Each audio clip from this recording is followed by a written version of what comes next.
Hello बच्चों, welcome back to my channel. आप लोग का फिजिकल का जो ऑडिटर या असिस्टेंट अकाउंटेंट का एग्जाम होने वाला है उसकी प्रैक्टिस सेट में आप लोग को सॉल्व करवा रही थी। इससे पहले भी मैंने इसकी वीडियोस अपलोड करी हैं, जिसकी एक चैनल पर अलग से प्लेलिस्ट है, लिंक मैं डिस्क्रिप्शन में दे दूंगी, देख लीजिएगा। अच्छे क्वेश्चन है।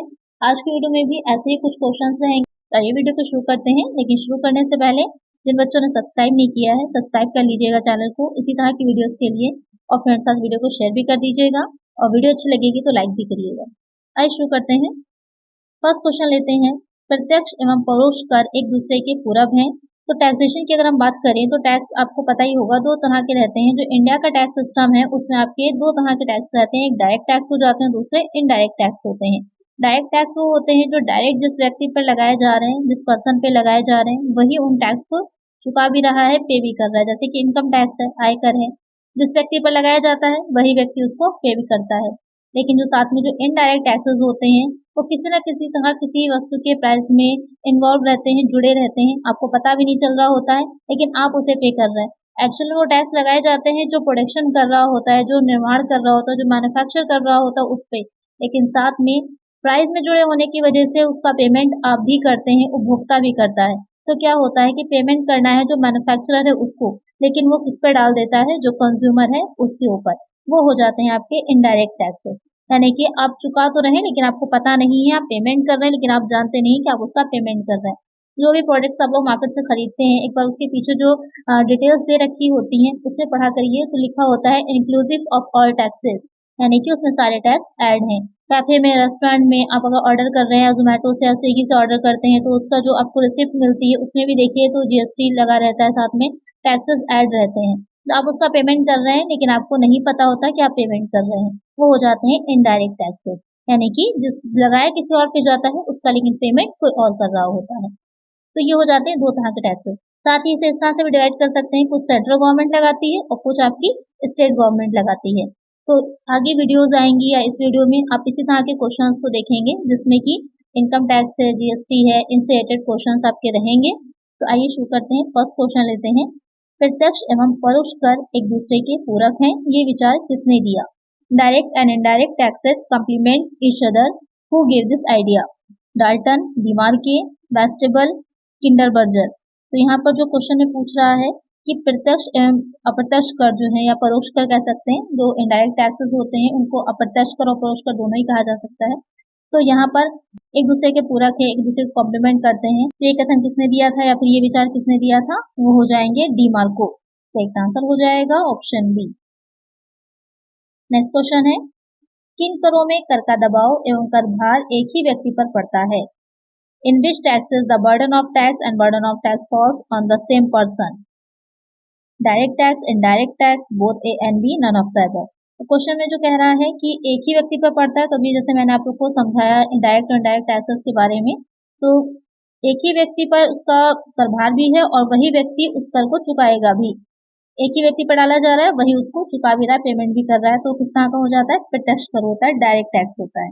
एक आंसर क्या हो जाएगा हमारा? Option A. नेक्स्ट क्वेश्चन है, किस कर का विवर्तन होता है? Which tax can be shifted? Direct tax, indirect tax, both A and B, none of the above. Question में कह रहा है कि किस कर का विवर्तन, मतलब ये है कि कौन से कर ऐसे होते हैं जो दूसरों पर डाले जा सकते हैं।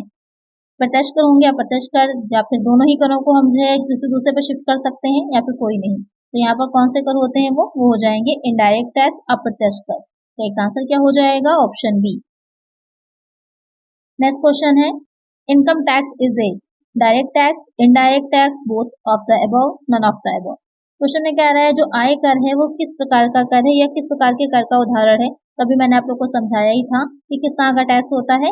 आयकर, इनकम टैक्स जो होता है वो एक प्रत्यक्ष कर होता है। किसी व्यक्ति की जो प्रीवियस ईयर की इनकम होती है, गत वर्ष की इनकम होती है, उस इनकम पर जो कर निर्धारण वर्ष होता है, जो आपका असेसमेंट ईयर होता है, उसमें टैक्स पे करना होता है, टैक्स दिया जाता है। अगर उसकी इनकम एक जो लेवल है, मिनिमम लेवल जो होता है टैक्सेशन का, उस लेवल के ऊपर आ रही है, तो क्या होता है, या किस टाइप में उसको बांटा गया है, जैसे सीनियर सिटीजन है, एक इंडिविजुअल है, या फर्म है, कोई कंपनी है, तो उसके अकॉर्डिंग अलग अलग रखे गए हैं।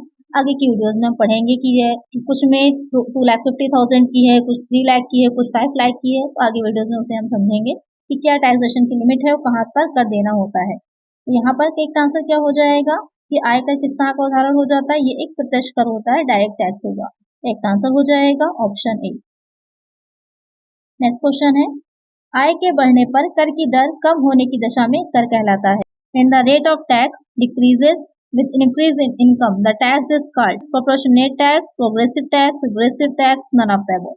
तो क्वेश्चन में कह रहा है कि जैसे जैसे आय की जो बढ़ रही है यानी इनकम इंक्रीज हो रही है, लेकिन जो टैक्स की रेट होती है वो घटने लग रही है, घट रही है, वो किस तरह का टैक्स कहलाता है या किस तरह का कर कहलाता है? अनुपातिक कर होता है, प्रगतिशील होता है, प्रतिगामी होता है, फिर उसमें से कोई नहीं। तो कौन सा टैक्स हो जाता है?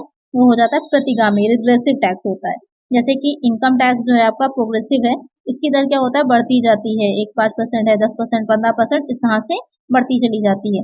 लेकिन जो रिग्रेसिव होता है उसकी टैक्स की जो रेट होते हैं इनका बढ़ने के साथ घटते जाते हैं, जबकि इनकम टैक्स में जो कि प्रोग्रेसिव है, आय बढ़ने के साथ साथ बढ़ते जाते हैं। तो क्या इसका आंसर यहाँ पर क्या होगा? Option C. नेक्स्ट क्वेश्चन है, भारत में सर्वप्रथम आयकर कब लगाया गया? When income tax was levied in India first time, in 1860, in 1886, in 1918, in 1961। Question में कह रहा है कि इंडिया में पहली बार जो आयकर था, इनकम टैक्स था, वो लगाया गया था। आप लोग जो इनकम टैक्स एक्ट पढ़ते हैं 1961 पढ़ते हैं, लेकिन जो भारत में पहली बार जो इनकम टैक्स लगाया गया था वो लगाया गया था 1860 में। भारत में 1857 में जो पहला स्वतंत्रता संग्राम हुआ था, उसमें जो हानियां हुई थी, जो लॉसेस हुए थे, उसको पूरा करने के लिए सर जेम्स विल्सन ने पहली बार इनकम टैक्स लगाया था। तो ध्यान रखिएगा कब लगाया गया था? 1860 में। किसने लगाया था? सर जेम्स विल्सन ने लगाया था। तो यहाँ पर क्या आंसर क्या हो जाएगा? Option A. नेक्स्ट क्वेश्चन है, आयकर की दरें निर्धारित की जाती हैं। Rate of income tax is fixed under the income tax act, the finance act, and ordinance, notification of CBDT. तो क्वेश्चन में कह रहा है कि जो इनकम टैक्स के रेट है वो कौन निर्धारित करता है, कौन डिसाइड करता है? आयकर अधिनियम द्वारा ही किए जाएंगे, वित्त अधिनियम द्वारा, अध्यादेश जारी करके, या फिर जो सीबीडीटी है उसकी अधिसूचना द्वारा। तो सीबीडीटी क्या हो जाता है? Central board of direct taxes. इसकी फुल फॉर्म ध्यान में रखिएगा, प्रत्यक्ष करों का केंद्रीय बोर्ड। ये भी एग्जाम में पूछ सकता है सीबीडीटी की फुल फॉर्म, तो इसको ध्यान में रखिएगा। कौन निर्धारित करता है, किसके द्वारा निर्धारित की जाती है? तो वो हो जाएगा वित्त अधिनियम, द फाइनेंस एक्ट। जो वित्त अधिनियम आता है उसके द्वारा ये डिसाइड किया जाता है कि क्या होगी दरें। हर साल पर ईयर चेंज होती रहती हैं। किसके द्वारा किया जाता है? फाइनेंस एक्ट के द्वारा। तो एक आंसर हो जाएगा ऑप्शन बी। नेक्स्ट क्वेश्चन है, वर्तमान आयकर अधिनियम निम्न प्रकार से जाना जाता है। The present income tax act is known as income tax act 1922, income tax act 1886, income tax rule 1962, income tax act 1961। तो क्वेश्चन में कह रहा है जो अब आपका इनकम टैक्स एक्ट चल रहा है वो किस नाम से जाना जाता है? तो अभी जैसे कि मैंने बताया जो करंट में आपका कौन सा चल रहा है, इनकम टैक्स एक्ट 1961। अमेंडमेंट होते रहते हैं, संशोधन होता रहता है, लेकिन अभी जो चल रहा है वो 1961 का चल रहा है। एक आंसर हो जाएगा ऑप्शन डी। नेक्स्ट क्वेश्चन है, प्रत्येक वर्ष 1 अप्रैल से प्रारंभ होने वाली 12 महीने की अवधि को कहा जाता है।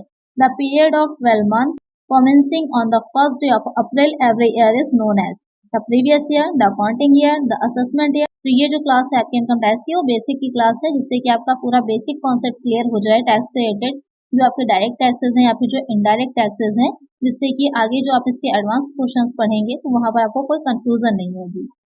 तो यहाँ पर जो क्वेश्चन में आपसे पूछा गया है कि 1 अप्रैल से जो शुरू होने वाली 12 महीनों की अवधि होती है वो क्या होती है या क्या कहलाती है? वो हो जाती है असेसमेंट ईयर, यानी कि कर निर्धारण वर्ष। यानी जब 1 अप्रैल से शुरू होकर के जो 31 मार्च तक चलता है वो आपका असेसमेंट ईयर होता है, कर निर्धारण वर्ष। तो एक आंसर हो जाएगा ऑप्शन सी। नेक्स्ट क्वेश्चन है, गत वर्ष से तात्पर्य है the term previous year mean the financial year, calendar year, accounting year, financial year before the assessment year. तो जो गत वर्ष होता है यहाँ पर प्रीवियस ईयर होता है, क्योंकि जितने भी वर्ष आपके कर निर्धारण के आएंगे उससे पहले का जो वर्ष होगा वो गत वर्ष हो जाता है। तो कोई स्पेसिफिकली आप नहीं कह सकते कि कोई कैलेंडर ईयर है या कोई फाइनेंशियल ईयर है। उसके लिए आपकी जो करेक्ट आंसर होगा या करेक्ट डेफिनेशन कहेंगे हम कि कर निर्धारण वर्ष से पूर्व का जो वित्तीय वर्ष होता है वो हो जाएगा हमारा previous year, financial year before the assessment year. तो इसका आंसर हो जाएगा हमारा ऑप्शन डी। नेक्स्ट क्वेश्चन है, भारत में सर्वप्रथम आयकर निम्न के द्वारा लगाया गया। Income tax was levied in India first by the following sir James Wilson, sir James, sir Newton, sir Lucas Pacioli. तो क्वेश्चन में कह रहा है कि भारत में पहली बार किसके द्वारा लगाया गया। तो अभी मैंने आप लोग को इसका आंसर बताया ही था कि किसके द्वारा लगाया गया था। तो मुझे जल्दी से कमेंट करिए कि किसने भारत में पहली बार इनकम टैक्स लगाया था। आप लोग मुझे इसका आंसर कमेंट में बताइए। नेक्स्ट क्वेश्चन लेते हैं। आयकर उन व्यक्तियों पर लगाया जाता है। Income tax is levied on those individuals whose income is less than the exempted limit in any the previous year, whose income is more than the exempted limit in any the previous year, whose income is up to 2,45,000 in any the previous year, whose income is up to 2,50,000 in any the previous year। Question में कह रहा है कि जो income tax लगाया जाता है वो किन व्यक्तियों पर लगाया जाता है। ऐसे व्यक्ति जिनकी आय किसी भी गत वर्ष में कर मुक्त सीमा से कम होती है, या किसी भी गत वर्ष में कर मुक्त सीमा से अधिक होगी, या किसी भी गत वर्ष में 2,45,000 तक है, या किसी भी गत वर्ष में 2,50,000 तक है। तो यहाँ पर जो टैक्स लगाया जाता है जिन व्यक्तियों पर लगाया जाएगा, तो यहाँ पर कोई टैक्स लिमिट को आप नहीं मेंशन कर सकते। आपका आंसर ये रहेगा कि जिस भी व्यक्ति की जो आय होती है वो कर मुक्त सीमा से अधिक होती है, वहां पर उसको टैक्स देना होता है। क्योंकि जो सिटीजन है नॉर्मल, आपका जो नॉर्मल इंडिविजुअल है एक, या फिर जो सीनियर सिटीजन है, जो वेरी सीनियर सिटीजन होते हैं, उनके लिए अलग अलग है। तो यहाँ पर कोई आप लिमिट नहीं बता सकते। आप ये कहेंगे कि जो करमुक्त सीमा से अधिक होती है, एग्जेम्प्टेड से अधिक होगी, वो हो जाएगा आपका आंसर। तो इसका आंसर हो जाएगा यहाँ पर हमारा ऑप्शन बी। नेक्स्ट क्वेश्चन है। आयकर विभाग नियंत्रण में कार्य करता है। Income tax department works under central government, state government, central board of direct taxes, chief commission of income tax. तो क्वेश्चन में कह रहा है जो आयकर विभाग है वो किसके अंडर में काम करता है। केंद्र सरकार के, राज्य सरकार के, प्रत्यक्ष करों के केंद्रीय बोर्ड के, या फिर मुख्य आयकर कमिश्नर की। तो यहाँ पर जो आपका आयकर विभाग होगा वो जो सीबीडीटी होता है, जो central board of direct taxes है, उसके अंडर में काम करता है, उसके नियंत्रण में काम करता है। क्योंकि यहाँ पर आयकर की बात हो रही है तो उसके लिए, और आयकर हमारा एक डायरेक्ट टैक्स है, प्रत्यक्ष कर है, तो ये सीबीडीटी के अंदर में कार्य करेगा। एक आंसर होगा हमारा ऑप्शन सी। नेक्स्ट क्वेश्चन है। जीएसटी का पूर्ण रूप क्या है। What is the full form of GST. Goods and supply tax, goods and services tax, general sales tax, government sales tax. Question में पूछ रहा है कि जीएसटी की फुल फॉर्म क्या है। बहुत इजी सा सिंपल सा क्वेश्चन है। क्या हो जाएगी इसकी full form. Goods and services tax. एक आंसर क्या होगा हमारा ऑप्शन बी। किस तरह का कर है ये। फर्स्ट तो सेवाओं पर लगाए जाने वाला कर होता है। नेक्स्ट क्वेश्चन है। भारत में जीएसटी कब से लागू हुआ।